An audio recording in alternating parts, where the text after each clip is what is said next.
welcome back to Pop Culture Graveyard. I am Hollis. With me, as always, is Dave. Hello, Dave. Hi, Hollis. Play ball. This week, we're doing the 1992 feel-good sports movie, A League of Their Own. Dave, how good was this movie? It was definitely a feel-good sports movie. It was kind of a thinker for me. Thinker in that it took a minute for me to go, you know what? That was pretty good. So Yeah. all the way through it, you weren't saying like, wow, this is a really good movie. Yeah, I kind of wasn't. I was enjoying it. I really was. I Mhm. was like, these are great. These are great performances. They're making it look like it happened in the time. And I was like, that was good. And then after I thought about it for a while, I was like, yeah, you know what? That was very good. That might have I been within me. Like, it took me a minute to like accept that I liked it. Big tough guy that you are. Yeah, exactly. Women playing baseball. Oh, God, help us. Where's my What? other half of the woke patrol? Yeah. Now, I was going to say, if this is your first episode ever, throughout this episode, you'll see that, oh, that was a joke he was making. Yeah, it's a really good sports movie. It hits all of the targets you want in a sports movie, but it hits a great many that you never find in sports movies, which I love about this. It's strong female leads. It talks to the emotional ties between baseball players, between family members, and chronicles when those two intersect. It is a great time machine movie. They capture the trappings and the mores of the time I was really going to well. say, it's a historical comedy drama. Yeah, It's long enough ago that it's a history movie. yeah, that's a good way of putting it. You know, it's a Yeah. movie about World War II. Weirdly, Hmm. this is a World War II movie. Yeah, as much as Yeah. anything else. This film, for those of you who don't know, it chronicles the real life exploits of the All-American Girls Professional Baseball League.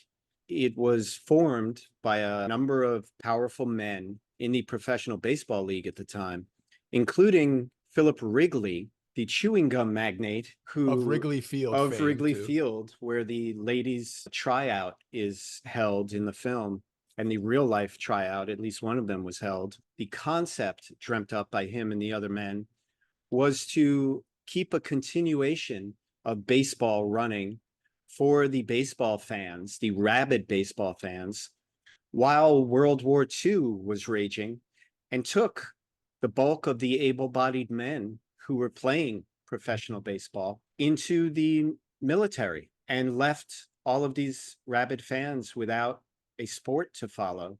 And it was successful. But this chronicles the first year of the attempt to bring women's professional baseball to the fore and the trials and tribulations that the players and the owners faced to make it a going concern. And the main thing they had to overcome, Dave, was the prejudice against women, the sexism in the minds of the fans that they wanted to go to these games. Yeah. I actually did a little research, and there were thousands of female baseball players before this league was started. It's one of the reasons Semi-professional. Yeah, the way one of the articles I read explained it was that baseball games were played in big cities, and most of America is not a big city. And a lot of people could never get to a Major League Baseball game. So they watched games in their towns, and there were small leagues, and there were female leagues. So it's one of the reasons that the guys who came up with this knew when they put out the call for baseball players, they were calling out to those women who were already playing in these itty bitty leagues to come and have a chance to play in this temporary major league situation. But the fans in those ballparks, most of them had not sat through an all female game at Wrigley Field or Fenway or at all these places. Yeah. So the women were up against it. One of the more amazing things about this movie, these days, the big thing is that there's a lack of female directors, and female directors have to score a touchdown every fucking time when they make a film in order to even be considered for another film.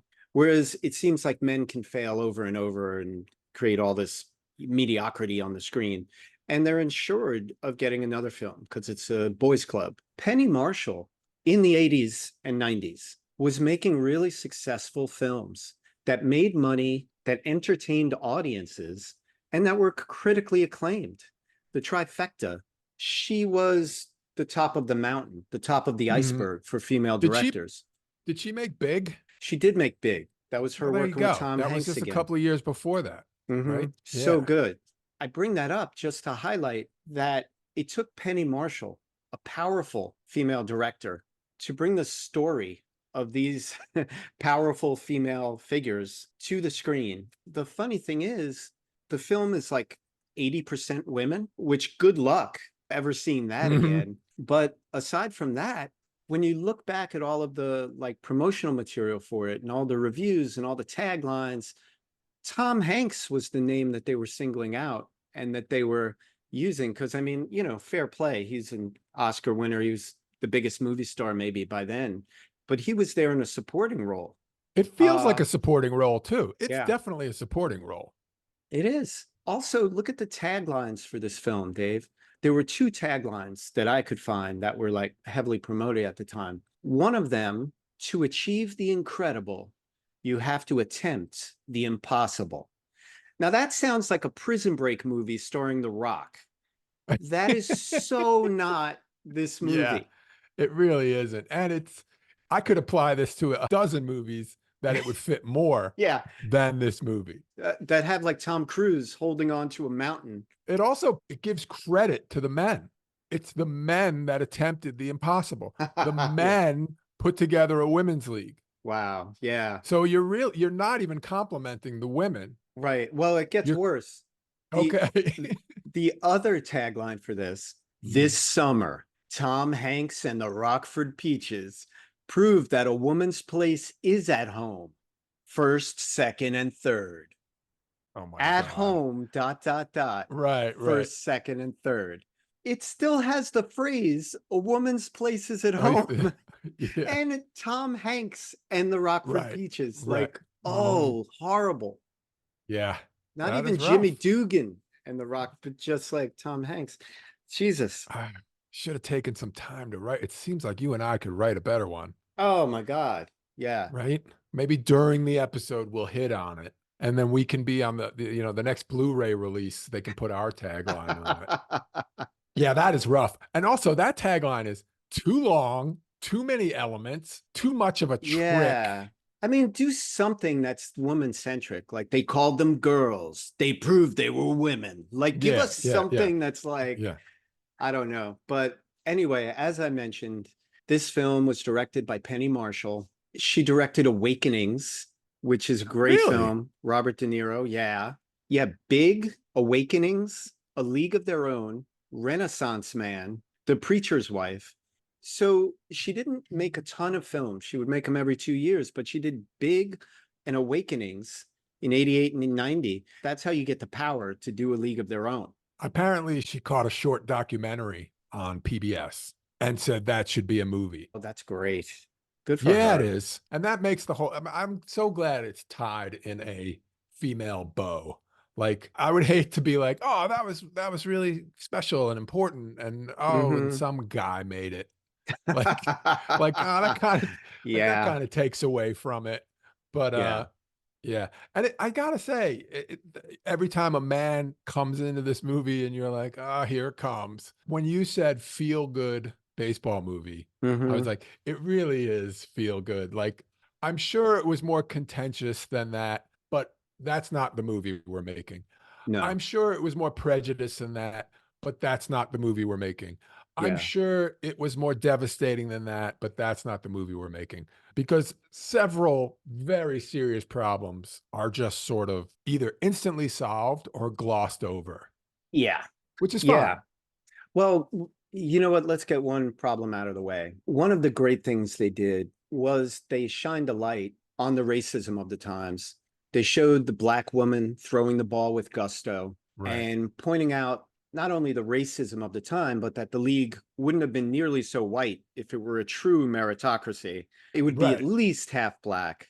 This is before Jackie Robinson. Yeah, exactly. So the Jackie color Robinson line or barrier, what do they call it? The color barrier. Yeah, that was there. Yeah, so pre-Jackie Robinson, you're not getting that. So you give them a pass on that. But they didn't show one queer woman in the whole film. And I understand it was 1992. It's a big Hollywood film. They can't get away with a lot, but not a hint, not a signal. Not even. Nope. There were definitely lesbians in that league.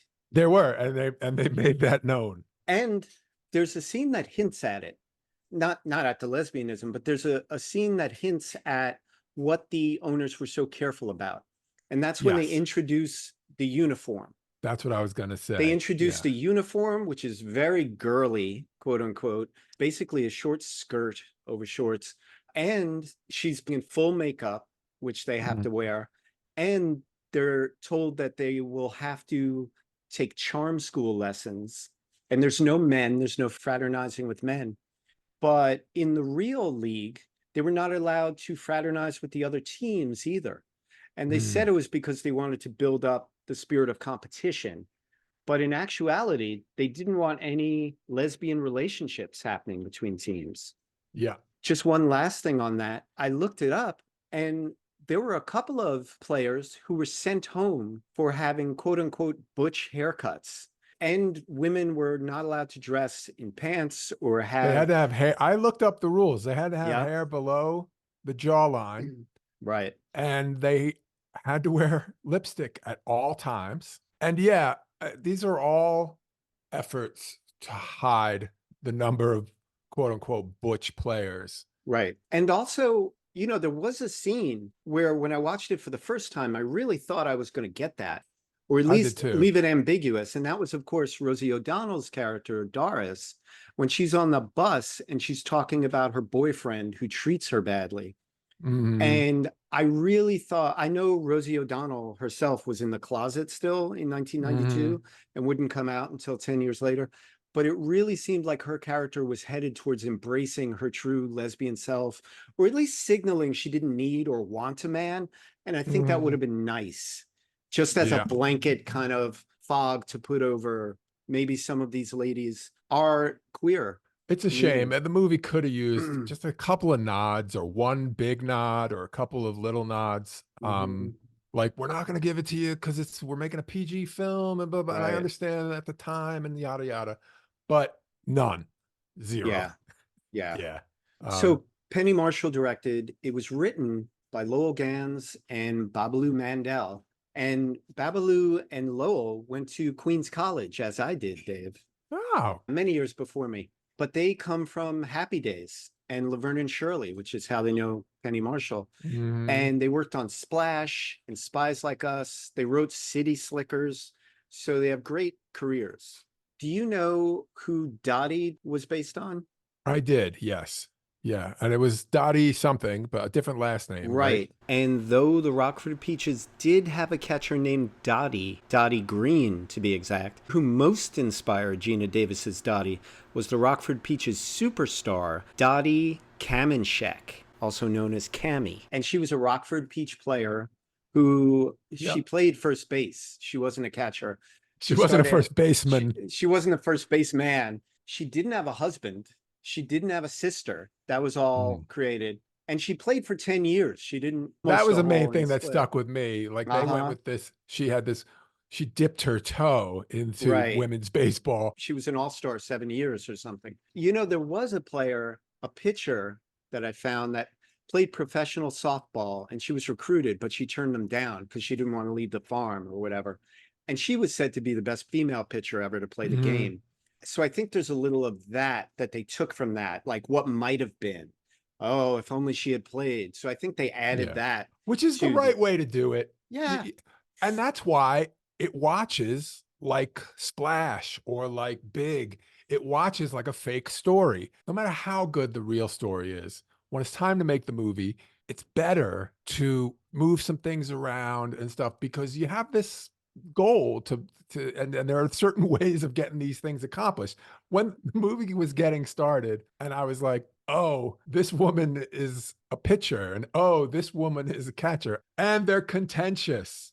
I'm like, they're going to wind up pitching against each other, batting against each other. This is intentional. They literally work their way a showdown one against one. Yeah. And you can see it. You can see it from the beginning. It's like it was orchestrated.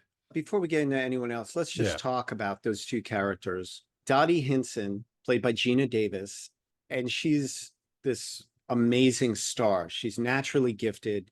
She can hit anything you throw at her. And her little sister, Kit Keller, who is a pitcher. She's like the ace of her team, but it's never good enough. She can't live up to Dottie. She feels constantly like she's invisible whenever Dottie's around. She lives in the shadow. And it's great because her sister's like 2 feet taller than her, too. So she literally lives in the shadow of her Yeah. big sister. The main thing is, though, Kit truly seems like she has an undiagnosed mental disorder. She comes across in the beginning scenes as just kind of a bratty sister, but as the film continues, you begin to see how truly unhinged Kit really is. Like, if it's just an over-the-top performance by Lori Petty, and Lori Petty is an actress never known for subtlety, then she should have been reined in by Penny Marshall. So we have to assume she's playing it as written. She really loses it at times. And Kit has problems. She admits to them at one point. At one point, she says, you do this to me, you do this to me, you try to outshine me, you try to sabotage me, and I know none of that's true, and I know that I'm wrong, and I know that you're right, and I know that you have nothing but good intentions, and I hate you anyway, and I'm mad anyway, and so what? That scene actually kind of like helped me be like, okay, at least you know. Yeah, but I don't think it's anything conscious that Kit is doing. I feel bad for her because I feel like, I don't know this, but I feel like they're shining a light on those times where there's no therapy that these people are going to. There's no medication to fix imbalances. There's no undisclosed trauma. There's no, now that like, I think about it, she's all but hitting the side of her head in rage. in rage and like self-rage. Yeah, they do. You're right. She is playing a slightly unhinged person. Yeah, you're right. And look at when we first are introduced to them and they're playing in the game for their dairy, Lukash Dairy. They win that game. And Kit is furious afterwards. She's furious. And then later on down the road, she gets into a fight with Doris for being taken out of a game that they win. And that sends them to the playoffs. It's horrible. I feel bad for her. You know, I feel like she needed help and there's no help coming. Yeah. I mean, she got help in the form of having a success that her sister didn't have. No, but that's not help. That's the worst thing that could have happened. It's momentary appeasement. It's not going to fix anything. And guess what? Do you think a heroic victory is waiting around every corner? Right. That's not going to make you that's better. If that's what you're relying on. Yeah. But she continues to, she has more kids than her sister. Well, okay. Okay. Let's get into this fucking thing. All right. So we open up and we see Dottie Hinson. She's played by an older lady. I thought it was great that the credits refer to all the women who play later as older. Dottie Hinson, older Dottie Hinson. Yeah. I like to think in the first run, it said old Dottie Hinson. And somebody said, put an ER on there. Let's right. not. We open with older Dottie Hinson and give the casting director another $1 because it was outstanding casting on the older versions of the main characters. Absolutely. Crazy. And aided, of course, by Gina Davis doing the voiceover. I noticed that. Yeah. Isn't that great? The bone structure of this gorgeous older lady and all of them. It's really, they did great jobs on the book of the ladies later in life. But we see Dottie's daughter and she's convincing Dottie to go to this thing. We don't quite know what it is yet as an audience, but she's like, Mom, you gotta go. It's the most important thing in your life. You're gonna regret it if you don't go. And then she shoves her mother on a fucking bus. She doesn't go. It's not important for me and the kids to go, though. She doesn't go. The kids don't go. They put her, she has to take a bus all by herself. That's how important it is. Yeah. So this poor woman, Dottie Hinson, heads out. The bus spits her out at the Baseball Hall of Fame, Cooperstown, where there is a stadium. I've sat in that stadium. Have you? Where there is a stadium that her old teammates are playing in. She's watching these retirees play a game for old time's sake, and her mind drifts back, and then we flash back to the 40s, 1943 to be exact. Okay, right. And I didn't see any of that coming. Like I was like, oh, I thought this took place back when. I was a little confused. Because I was watching it first time, never seen it before. Since you thought it was all going to be back then, did you like the decision to bookend it in the present for I 92? actually loved that Mhm. because I love closure. I love tying up all the loose ends and everything. And Yeah. I've never seen a movie so neatly tied up. It was like, Yeah. not only did it have a completely satisfying ending, then it had a second completely satisfying ending Right. that happens 30 years later, which was wonderful and necessary. It was like, these are the women we're talking about. They're still here. Yeah. Um, Yeah. The bookends are really lovely. Also, the bookends really help with something that simply setting it in the 40s can't do. And that's to add the wistfulness of it and the being kicked around by life, informing how these players view that time. And mhm. so, what we're seeing when you get right down to it, and that's better than just setting it in the 40s, is we're getting Dottie Hinson's recollection of that time. Yeah. And so, everything's viewed through that prism, not quite rose colored glasses, but Mhm. kind of the best versions of how she sees it to have happened.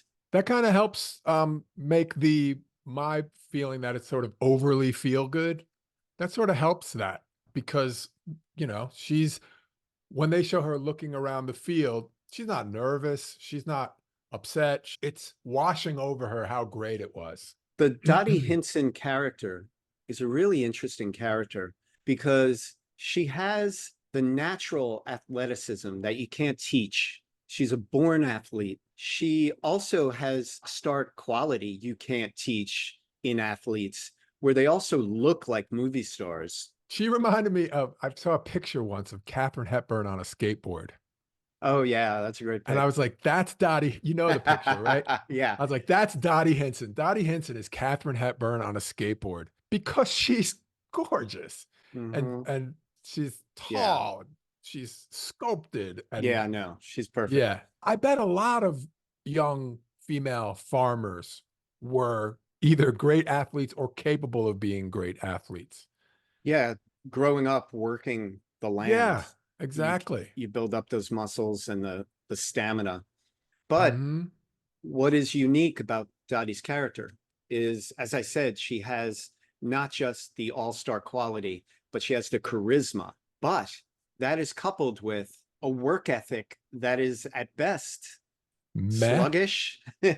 Yeah, Yeah, yeah, yeah. it's true. It's a real enigma of a character because even going back, I can't quite figure it out. It's almost like she suppressed that. And we catch up with this character, and she's already married, and her man is off at war. So she's living back with her parents and working the farm with Kit and playing in softball games. But I don't get it. I don't get why a character like that marries so young. And how did her husband feel about her athleticism? Because later It's he allows her to throw it away. That's something we're going to get into, I'm sure. But like, one of the glossing overs I'm talking about. They yeah. gloss over. And so is she only playing softball with Kit and living at home because her man's away? Was she on the Lukash Dairy team when her husband was still home? Is it the secret she keeps from her husband? Is it the kind of like marvelous Mrs. Maisel who like Mhm. gets up before her husband and puts on a face of makeup and then goes back to bed and so that he wakes up with her looking great? Like Right. what is her relation to baseball is curious to me. Yeah, I hear what you're saying. She seems to be like I could drive this league to superstardom with my hands tied behind my back, but instead I'll occasionally help a little. She has it explained to her that the league is in danger and that Mm-hmm. they really hope that the girls can put on a good shows. And she gives it some thought. She almost like as like, okay, I'll try something. And she does that catch where she doesn't split and catches a baseball. She gets the out in a perfect split. The way she hears the fact that they're in trouble and the way she in her mind agrees to do something is so laissez-faire. It's Yeah. so like, I guess, why not? I mean, it's like she is unaware of how important this is to everyone. She's not unaware. She doesn't care that much. Yeah. How important switch me to another team. I might quit. I don't want to do it at all. You go. Well, I don't want to go. that apathy is evident from the beginning Mm, when John Lovett's character comes down. He's a scout and hilarious. hilarious. He tells a cow to shut up, and that was amazing. I wonder if that's an ad lib, the way he said it. Oh, Like, it feels it because the feels cow very. moves. And he turns to the cow and goes, "Shut up." That's so good. He recruits the sisters, Dottie and Kit, to try out for the inaugural women's baseball team. And Dottie literally says, "My legs are long enough. Why don't you pull hers for a while?" She does not even believe it's a thing. And even if it is a thing, she kind of doesn't care. I was going to say, she doesn't believe it's a thing, but normally when a character is like, I don't believe you, when it comes to fruition, they usually come around. She doesn't, she Right. never comes around. She never truly buys in. Yeah. Lovitz and Kit basically drag her along, thinking that she's going to turn around. You know, everybody, lots of other people have the turnaround. Tom Hanks has a huge turnaround, Right. but she doesn't have the turnaround. No, you would think at some point, because the only reason Kit gets on the train is because she promises John Lovett's character that she will try and convince Dottie. And he's like, all right, if you can get her on the train, I'll take you too. And so Dottie goes primarily for her sister Kit, who basically begs her. Two things are unique. Kit, at least not on screen, she never thanks Dottie for getting her on the train until the very, very, very end, until she is a victor herself, until she is finally experiencing a rare peak through her valleys. Yeah, she can't thank her sister until she's thanking her downward. She can't thank her sister until she has the higher ground. It's so telling. And then she thanks her from the higher ground. Right. I was surprised Dottie never thanked Kit. That would have been a nice moment of like, thanks for getting me on the train. Wouldn't that have been such a lovely moment and would have like sparked something in Kit too? Right. Yeah. That's a missed opportunity. I think so. So on their way to Wrigley Field to try out, Lovett's, we don't need his name. No. It's like call him the agent. On their way, they stop and pick up Marla Hooch, which is such a great scene, such a great series of scenes. This is a heavy-hitting character who was raised by her dad, who was a single parent and raised her like he would a boy. Even though she hits lights out, Lovitz wants to leave her there. Her dad makes this beautiful plea. It's his fault she's a tomboy. Yeah, don't penalize my girl because I made a mistake raising her. The great moment of that scene is he tries leaving and both sisters, Dottie and Kit, irrespective of each other, they don't even look at each other, put their bags down. I was going to say, it's the suitcase down. That's the symbol of we're not going anywhere without her. And I love that they both, it's something internally. They don't check with each other. Kit doesn't look at Dottie. They both know what's wrong and they put their bags down. It's so awesome. Yep. They stand up for her. That scene with her and her dad is so sweet at the train station. And my favorite shot in the whole movie, Dave, takes place in that train station. It's the father waving almost in slow motion as the train pulls away and he looks kind of like a postcard. And it's like waving goodbye to that small town from Marla. She's never going to see it the same way again. She may never She might never see it again. Yeah. And that's the way, you're talking about a time when you get on a train and you go that far and you change your life that much. There's a strong chance, especially when you're leaving a tiny town. Yeah. People don't often go back to their tiny towns. Yeah. It's a beautiful scene. And it's really helped by the fact that all the train stuff in this movie, the train stations and the trains, and this is 92, so good. The vintage. So realistic. Yeah, the vintage look of everything, very impressive. Yeah. Yes. So they get on a team. I don't want to gloss over the first manager they meet, the manager who handles all the women before they are divided. Right. The actor's name is Don S. Davis as Charlie Collins. Yeah, he's Racine's manager, and he's the first guy who speaks to the women about how they're going to divvy them into teams. And he's also Hammond of Texas from the television show Stargate. Always loved him in Stargate. And it's a similar role. It's a leader who has gravitas, but is kind. And there's a lot of Mm, that in this movie. There's a lot of guys who are like, oh, this guy's going to be the jerk. And it's like, oh, he was actually pretty nice. And this guy does a great job as like, he's the bigger leader before they split them up into teams. right, He also makes a great juxtaposition for when they introduce the manager of the Peaches. right. Because he is just an old guy who you can tell would be out of baseball if this opportunity didn't come along. And Mm-hmm. he's like, all right, I'll manage one of the girls. Like Mm-hmm. he's kind of what you would expect in the manager. And so the juxtaposition works when we meet Jimmy Dugan. He is based on a couple of characters. One is Jimmy Fox, who hit 534 home runs, Dave. Hey, that Uh, sounds like a lot. it is a lot, but he was Jimmy with a Jimmie, and he hit 58 home runs in 1932.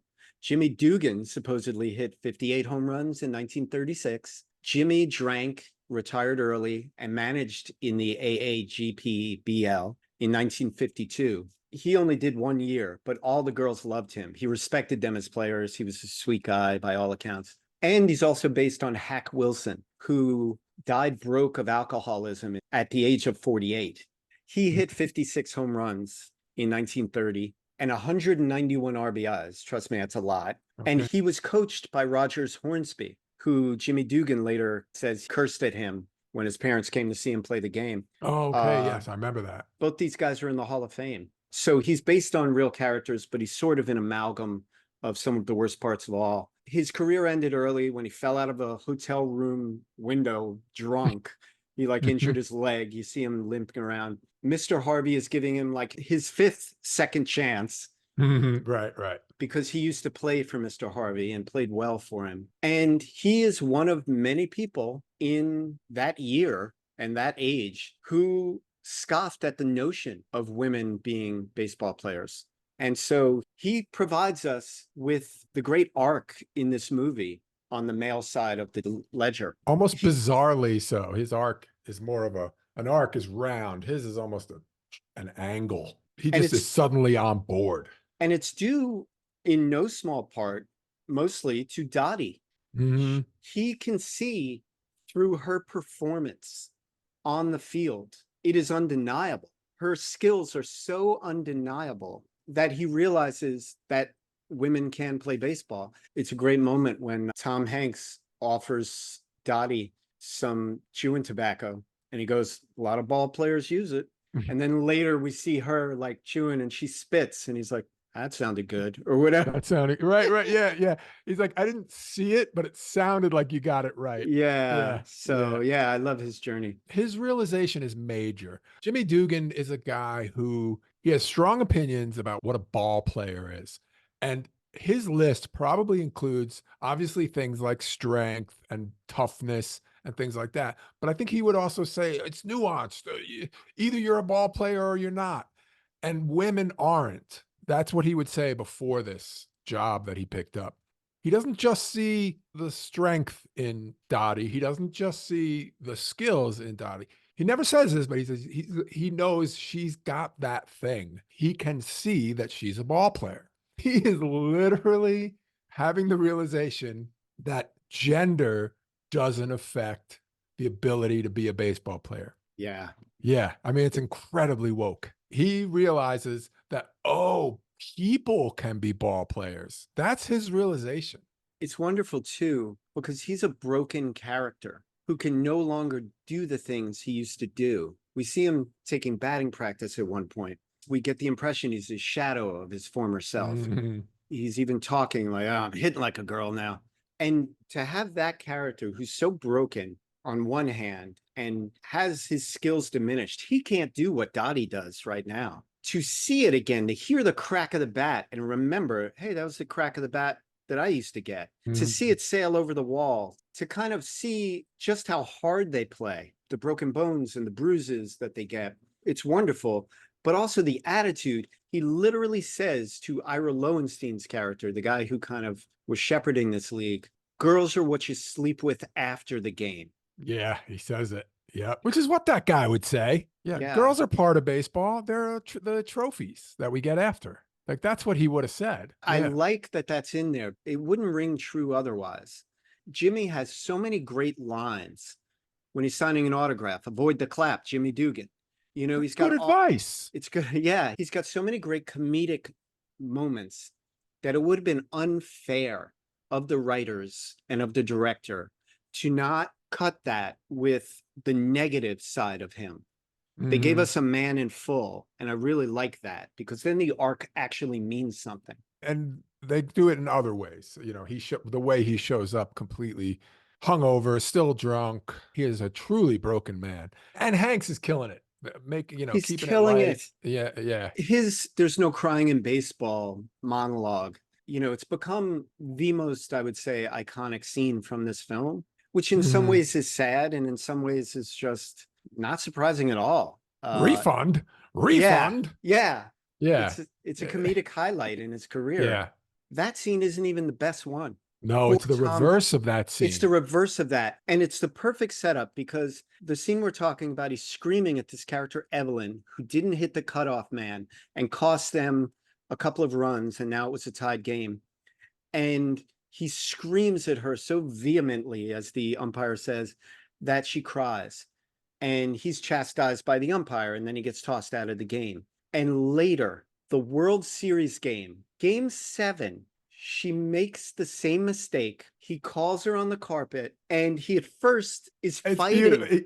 For a long time. He goes through it. He goes through the energy. He swallows it. Yeah. He lets it all happen inside him. It reminds me of when Fonzie can't say he was wrong, and he was like, I was rude. So you can't. It's funny you bring up a Happy Days reference and a Penny Marshall, Gary Marshall. Penny Marshall film. Getting through to me. Yeah. Yeah. But yeah, he like extinguishes the flame of his rage in just enough to get out the words, "You're still missing the cutoff man." Now that's something I'd like you to work on before next season. Right. There are 2 innings left. I know, in the most important game in the season, probably of a century. Oh, it's so good. Yeah. And she's so touched. Really... And it goes to show you the sweet and gentle, and the fact that she knows he's trying hard not to yell at her. That's what gets through. And she she got the cutoff next time. She does later. She throws a frozen rope. Yeah, I think the announcer, Lenny even says frozen rope. The booth announcer was Squiggy of Lenny and Squiggy fame. Oh, right. Squiggy, on Laverne and Shirley, opposite Penny Marshall, who was Laverne on that show. Let's just talk about the Happy Days and Laverne and Shirley's things.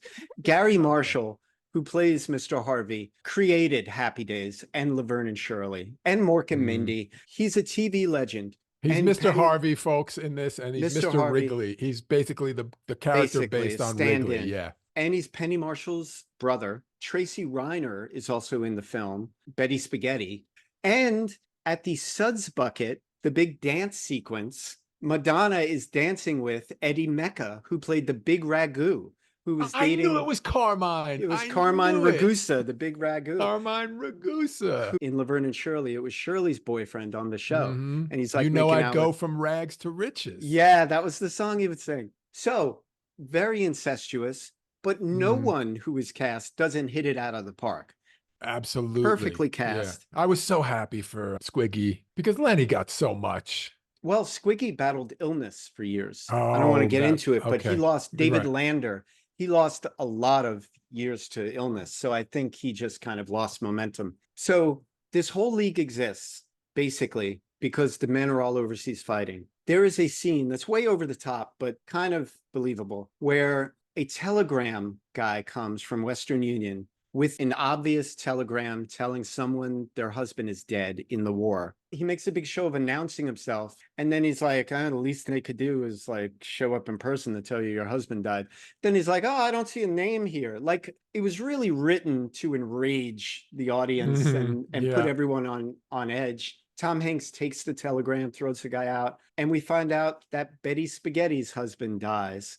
He was overseas fighting. He's dead. George, I think his name was. But right up until, and I think Hank should have just said it across the room, he does a slow walk to her. But all the while, they want us to think that maybe it's Dottie's husband. Yeah. And which had all kinds of things tied to it, because maybe Tom Hanks is hoping it's Dottie's husband because he might like Dottie, and so there's a lot of interesting tension. Right. But I was like, get there. Tell me. Yeah. And Yeah. Dottie is like, oh my God, no, not me, not me, Mhm. not me. And it's this horrible And we thing where you meet, want it to be the other person. It's it's terrible. And terrible. Betty is like, Yeah. please let it be Dottie. And they're Every woman he teammates. walks past leaves. Like, it's not me, I'm leaving. Yeah. And so it's Betty lost her husband and she goes off crying. Later, we cut to Dottie and she's crying in her boarding house, overwrought at just the emotional That outpouring. it could have She, been. It it could have been. And she Yeah. hasn't heard from her husband in 3 weeks, we learned earlier. And so she doesn't know anything. And then the timing only cinema can give us. Her husband, played by Bill Pullman, comes walking in the door. Just back from Macho Bravo or whatever. Right. What? I'm trying to make an airplane reference, but Oh, I I don't even love it. remember It's true. Yeah. He's there and he has just enough of a war wound to send him back. The kind of wound you all pray for when you're over there in the leg or the foot. And so here's one of the things that drives me crazy. Calling back what we were talking about, Dottie's apathetic relationship to her athleticism. Her husband comes and she heads home. No conversation you feel took place where her husband was like, oh my God, you're in the World Series? All right, let's go. Yeah. It's just 7 games. Or with Dottie, it would only be 4 games and then we'll go home. More of the glossing over I talked about. What is that about? I picture Penny Marshall being like, I don't want to film the argument. Bye. We're driving back to Oregon. Bye. Yeah. And then 2 scenes later, she lifts her mask and she's in the game with zero explanation. This is the beginning. They go home before the World Series is going to start. And then they're playing through the games while they're driving to Yellowstone and back. Dottie shows up game 7. Oh, right. Yeah. So first of all, they have Dottie. They win those games in straight sets. It's 4 games and they're out. But look at the Rockford Peaches. They lost Betty Spaghetti, who was overwrought with the death of her husband. They lost their second best pitcher in Betty, who is also an outfielder, a good outfielder. They lost Kit, who was described as their ace in a movie tone newsreel. Didn't Marla Mooch leave when she got married? They lost Marla Hooch to marriage. And they lost Betty to her husband. And they still went 7 games. So here's what I don't get. Marla Hooch's husband married a ball player. And worships her. How do you not let her play those games? How do you not just sit by while she plays those games? Well, back then, how do you not let her? Listen, Dottie's husband has to know of her ability. He's fucking working at Lukash Dairy. Lukash Dairy, yeah. But what is her motivation? She's making a feel-good movie. A lot of these things interfere with the feel-goodness of it. Yeah. So, like, I'll just have her show up. I almost feel that this film is too big and we're so pressed for time. We should only focus on the sexism and not anything else.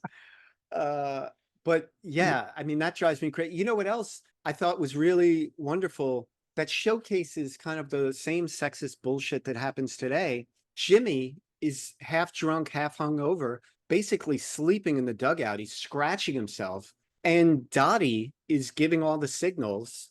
She tells Marla to swing away or something. And Squiggy up in the booth is like that master strategist, Jimmy Dugan, giving her the green light on 3-0. Yeah.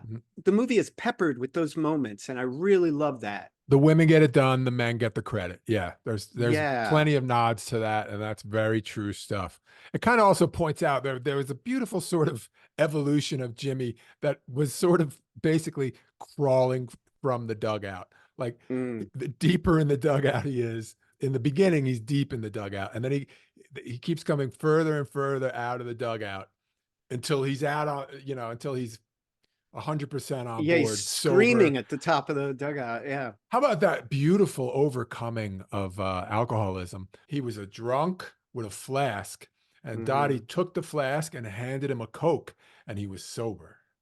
That's how I kiss it. He took a sip of the Coke, and that was it. That's one of the glossing overs I'm talking about. Like, this guy beat alcoholism on a bus ride. Well, Dave, they're trying to tell you that was just one of dozens of bus rides. That was just one of dozens of Cokes. Yep, she kept giving him Cokes. She kept hiding his flask. And he was being fulfilled on so many other levels. He didn't need the alcohol. They're trying to do that. But I get exactly what you're saying. You've convinced me. I'll go back and look for Muggsy in the city. Uh, You know, um, I know that we're not going to do this whole movie justice in the amount of time we have, no, not at all. but at the same time, I'm very happy with what we're saying. So let's Oh, I hope so. keep going. Yeah, I am. Well, let's talk about some guys who were fighting the good fight back then. Ira Lowenstein, who took control of the league from Mr. Harvey and wanted to make a go of it even after Harvey tried to shut it down. He was played by David Strathairn, who's fantastic in He this. is so good. So good. Between this and LA Confidential, the guy was wearing vintage suits for like the entire 90s. I was thinking that I was like very sharp as a Oh, sweet nerd and so good. very sharp as a psychopathic smart businessman. Yeah. Like, Well, he fights the good fight on behalf of the women in the league. And it's like, Mr. Harvey, come on. Is this the way it's going to be everywhere? Turn in your rivets, Rosie. The boys are back. Get back to the kitchen. And Harvey says, what should we do? Send the boys back to the kitchen? Which is like, I think it's a really smart exchange because it shows both sides really well. And it shows the impossibility of it, given the times and given the thought processes of the times. That's something now that like the WNBA and all the other, they don't exist in a vacuum. Like there are men's sports too, you know, they're fighting for fans with. Whereas these women were like the only game in town, baseball wise, during this period. And they had a good chance to get their hooks into some fans and show them that women's baseball is exciting and that there's just as many great athletes and all this. But Harvey was like, what do we do? Send the boys back to the kitchen? You almost envision an alternate universe where it's like, no, we send the ones who aren't as good back to the kitchen. Yeah, You know, we have like a mixture maybe because it's not a big contact sport. That's way too rational of a Way too reaction. rational. Impossible. Yeah, Like, it's ridiculous. impossible that such a logical outcome could come from that statement. But I'm a big believer in true meritocracy, whether we're talking about sports teams or businesses or people interviewing for a job. It's a utopian ideal, but I want a true meritocracy. And God damn it, Dottie Henson could have played in the pro league the way that they've drawn her. All the way May could have been an outfielder on some team.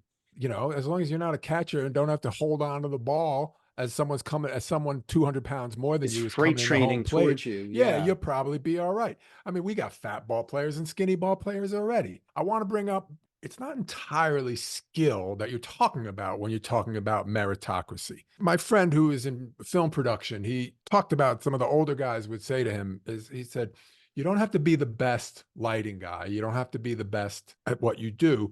You have to be very good at what you do and good to work with. You have to be very good at what you do and a good guy. I'll take a good guy who's pretty good at what he does over a dick who's fantastic at what he does. Absolutely. And never forget that when you talk about merit, because too many people are like, my friend, he's 1,000 times better than them and they gave someone else a job. Your friend's a dick. You know, so meritocracy is a nuanced word, You're right. It has very little to do with talent because every team has 2 or 3 clubhouse guys. Either their best days are behind them, but they're great to be around for the younger players to see how a true professional holds himself and shows the work ethic that you need. So yeah, meritocracy just means that you've earned your spot. Nothing's given. So the film ends with a great showdown between Dottie and Kit. They're now on opposite teams. Dottie pushed a trade because Kit is just unbearable to deal with. The funny thing is, it's almost subliminal. I don't know if you've noticed, but did you see that when the first time that they come up against each other, Dottie's at bat against Kit, and they start playing music that is almost reminiscent of The Good, the Bad, and the Ugly. It's like a Morricone score. There's and like, you know who's making that music? Hans Zimmer. This is a Hans Zimmer, so it's no joke. Right. It definitely sets that tone, that adversarial tone. Really interesting. Yeah, it's like this Spanish trumpet. And of course, Dottie gets a hit that puts them ahead. And then later, there's another showdown, and the music kind of returns. And it's Kit versus Dottie. And she hits basically, the way it turns out, an inside the park home run. She rounds third. First of all, that ball got to her in plenty of time. It's all about holding on to it. And what do you think, Dave? I don't think her heart was in it, holding on to that ball. I don't know Yeah, that that was Dottie's best effort. there's two questions you can ask yourself. You can ask yourself, did Dottie drop the ball on purpose? Which is, did Dottie put in a D? And I guarantee Google would say, drop the ball on purpose. Right. I'm sure millions of people have asked. But another question to ask is, did Penny Marshall have her drop the ball on purpose? I decided not to decide. Well, you know what? She seems very happy for Kit afterwards. She's watching her teammates carry her off. And if she dropped it on purpose, I'm like, hey, Dottie, fuck you. What about your teammates? Yeah, that's the thing. I couldn't do that to Madonna. May deserved better. Yeah. There's also a glossing over of the loss.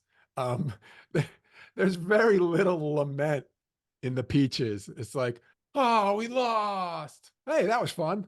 Well, I would think everyone on that team would really have wanted to try hard, because for all they know, this was the only year of this league. Right. Yeah. They were not assured of anything. So winning the World Series was pretty much everything. So yeah, the stakes couldn't have been higher.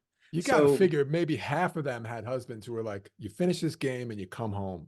A lot of them probably had children that they had to figure out how they're going to raise. And so I'd like to believe Kit just knocked her down. And like Dottie said later, you just wanted it more than me, which you could believe given her apathy towards her excellence throughout the film and in the beginning. So that kind of rings true. So I'll buy into it. You could look at everything that happened before it in the film and think the opposite. Dottie constantly says, all right, for you, all right, for you, all right, for you, I'll drop it for you. Well, that's why at the end, does she just hand Kit the World Series? Here, I know this is the only thing that's going to cure you. Yeah, I'd say. I mean, it's a question mark. It's a question mark. So Dottie drops the ball. They come together at the end. They have a little moment where Kit realizes how much she loves her sister and doesn't want her to go. We kind of think they're not going to have much of a relationship going forward, because Kit is never going back to that farm. And then we see them at the Hall of Fame. It's this wonderful moment where all the ladies get to be celebrated with this exhibit that cherishes their time together in the league. And this is back in present day at the Hall of Fame. Back in present day, bookending the opening. And we see Dottie meet up with Kit's family, who all love her more than Dottie's family loves her. They even brought the fucking grandkids. Yeah. It's like, hi, Aunt Dottie. Hi, what? There's a little Dottie too. It's just like rubbing it in. She called, Kit, one of her grandkids is named Dottie. But anyway, they have a moment, and then all the ladies pose for a picture of the original Rockford team. And then they, of course, fade to the original picture, which is beautiful. And we're into Madonna's song, This Used to Be My Playground, which I think is one of the greatest songs ever written for a movie. It's wistful as hell. It serves the film in a way that not a lot of songs written for film serve the film. It was unpleasant for me. It's one of the Madonna songs I didn't like growing up. And was that independent of the film? Because that might make a difference how you were introduced to it here. No, I had heard it on the radio and it was never my thing. And this song, the one Madonna song I don't like. So I kind of had the same reaction. I went, ew, oh no, this song. No, I don't have that because I was introduced with the film and I only associate it with the film. What drove me to distraction was the fucking song written by the Evelyn character for the league. I just wanted to take a hostage every time they started singing that and make it stop. I had high hopes for that song when she said she was writing it. I was like, oh, well, maybe it's going to be this great little ditty. And then we have Canadians, Irish ones, and Swedes. Yeah, it was rough, man. Back to the drawing board. The CIT, So Pity Us is better. Oh, that's a great one. All roads lead back to meatballs. Come on, man. Our first episode. First episode? No, that was Warriors. Meatballs. We got to get out of here. But there's one line that I want to bring up. Doris's father goes to surprise her game 7, but he scalps a ticket, and it drives me crazy every time I see this. And he's like, yeah, I'm going to take her out for a steak dinner. I'm like, you fucking idiot. That's not a joke. What's funny? Explain to me what's funny. Get it? Steak dinner. Yeah, steak dinner. You believe it? Oh, a girl eating steak. Isn't that hysterical? No, the most straight ahead joke in the whole movie is why can't we do both? The kid gives her a ride to the bucket of Oh, suds, it's and great. This kid gives Dottie a ride to the Suds bucket to he's pick like up the girls. 14. If he's a day, he's like Yeah, yeah, 13, yeah. 12 maybe. And he's driving a little car and she's like, thanks for the ride. And he's like, hey, why don't we hop in the back seat and you make me a man? And she Mm, goes, maybe instead I slap you around a little bit. He goes, can we do both? so good. But I will say Oh, my favorite line in is a weird little inane line, but I feel like it captured the movie pretty well. And Helen is up. I forget who it is. Someone's on third. Madonna. Oh, is it It's Madonna? She May. says, yeah, she says, "Come on, bring me home, Helen." And many, many times someone had on third has yelled, "Come on, bring me home." But how many times has someone yelled, "Come on, bring me home, Helen"?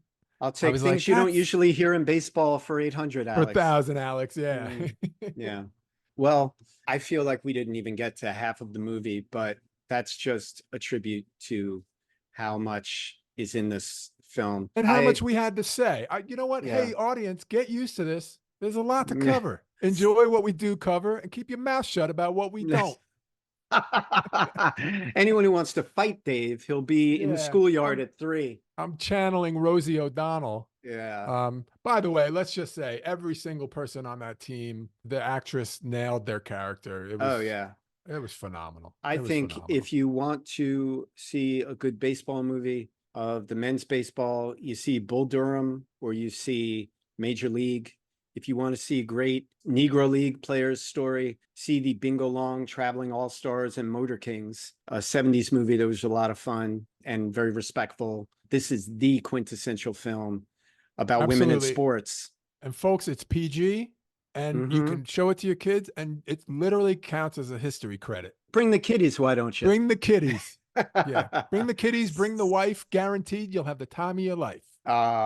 Let's leave it there. Okay, pal, good job as usual. You too, man. Hollis and Dave would like to thank you for enjoying Pop Culture Graveyard.